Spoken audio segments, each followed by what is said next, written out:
সবচেয়ে কম প্রাইসের মধ্যে যে প্রজেক্টরটা, আগে কম দামি থেকে শুরু করব না, আজকে মোটামুটি যেটা দেখাবো একদম ভাইরাল একটা প্রজেক্টর, যেটা হচ্ছে আপনার অ্যান্ড্রয়েড প্রজেক্টর।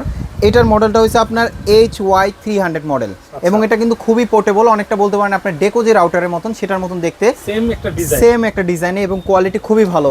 এবং এটা ছোট জিনিস হইলেও কিন্তু ঝাল বেশি, এরকম একটা জিনিস। আর এটা স্ক্রিন সাইজ হবে আপনার 150 ইঞ্চি, এরকম একটা জিনিসের আপনার 150 ইঞ্চি সাইজ, বুঝতে পারছেন, অনেক কিন্তু বড়, এবং এটা পুরো একটা বাসাকে আপনি হল রুম বানাতে পারবেন। এবং এটা সাউন্ড কোয়ালিটিও ভালো, বিল্ট ইন স্পিকার দেওয়া আছে, আলাদা স্পিকার আউটপুটে নিতে পারবেন। এবং যাদের বাজেট একটু কমের মধ্যে, যারা ভালো জিনিস চাচ্ছিলেন, তাহলে আমি বলবো যেমন এই একটা মডেল নিতে পারেন, যেটা কোয়ালিটি খুবই ভালো হবে। এবং এটাতে আপনার অ্যান্ড্রয়েড ভার্সন, যেটা র্যাম হবে 2GB 16GB স্টোরেজ। আর এটার সাথে কিন্তু পোর্ট দেওয়া আছে, ইউএসবি পোর্ট দেওয়া আছে, HDMI পোর্ট দেওয়া আছে, বিল্ট ইন স্পিকার দেওয়া আছে, আলাদা স্পিকার আউটপুট দেওয়া আছে। কোয়ালিটি খুবই ভালো হবে, এবং এটার প্রাইসটা খুবই রিজনেবল প্রাইসের মধ্যে দিচ্ছি।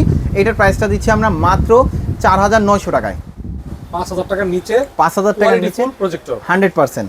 আচ্ছা, এখন আসেন যেটা হচ্ছে আপনার 4900 টাকাও তো অ্যান্ড্রয়েড প্রজেক্টর দেখাই দিলাম। যাদের বাজেটটা একদমই কমের মধ্যে, তাহলে আমি বলবো যেমন এই যে এটা একটা আছে, এটাও কিন্তু একটা মিনি সাইজের একটা প্রজেক্টর।